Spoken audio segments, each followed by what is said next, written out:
talking about the M&M concept. Now, if you remember from the beginning of the year, the M&M concept is simple. If you've never had an M&M, and somebody gives you one M&M, what do you want?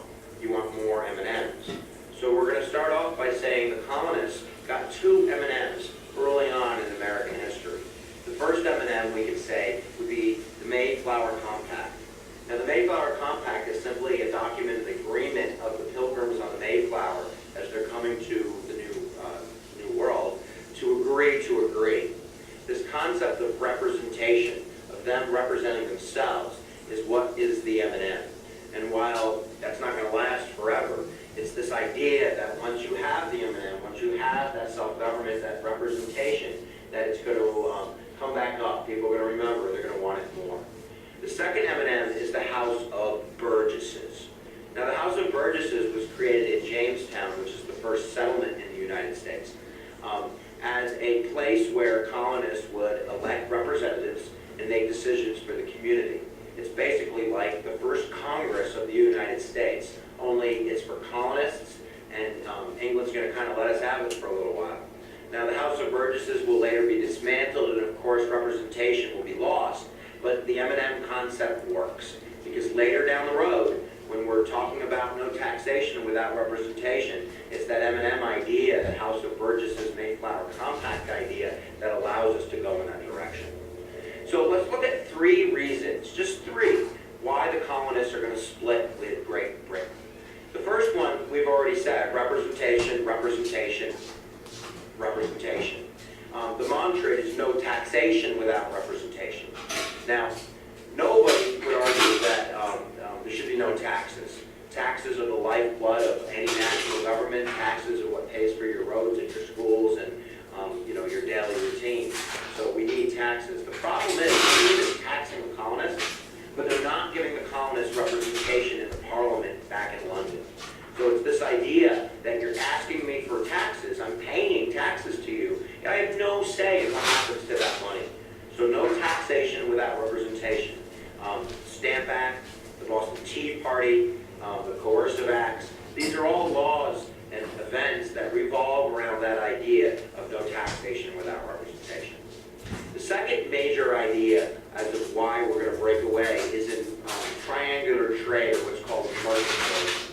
Now, triangular trade involves three locations, and this is how New World is being used to make a profit from Europe. So basically, the triangular trade involves starting in Europe, going to Africa to pick up enslaved human beings, to ship those enslaved human beings to the New World, where goods are manufactured, where raw materials are gathered. They are then shipped back to England in order to make a profit.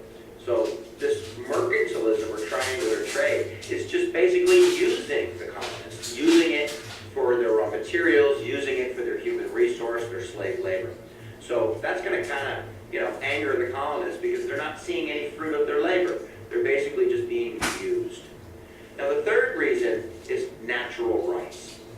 Now, I haven't set this concept in this video lecture, but everything I've been doing can be traced back to an analogy of Ike and Tina Turner.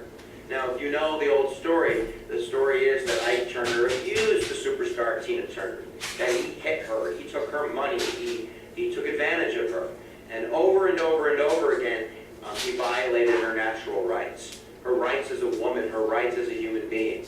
And just like Ike is violating Tina's natural rights, the King of England, Great Britain, is violating the colonists' natural rights. Natural rights such as the right to be judged by a jury of your peers. So when colonists were arrested for a crime, in many cases they were shipped back to England to be found, with a jury over there, people that had nothing to do with the New World.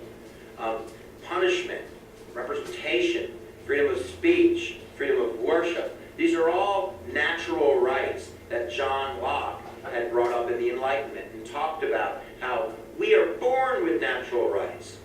It is the government's job to protect those natural rights.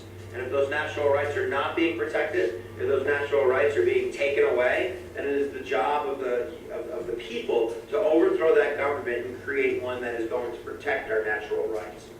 So when you look at triangular trade or mercantilism, when you look at the concept of representation, self-representation, you look at the concept of John Locke and natural rights, we can see 3 good reasons why Tina's got to get the heck out of Dodge.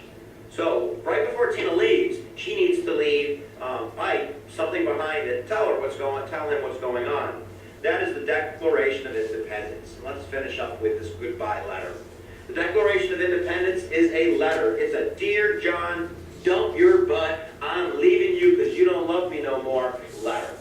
And we've kind of created a synopsis, summary of that letter by saying, "Dear King, you suck, you violated my natural rights, and I am leaving you, baby." And the Declaration of Independence stands as the premier document in the United States. Illustrates the idea that governments are of the people. Consent of the governed. Chicken and the egg. Remember, what comes first? Is it the chicken or the egg?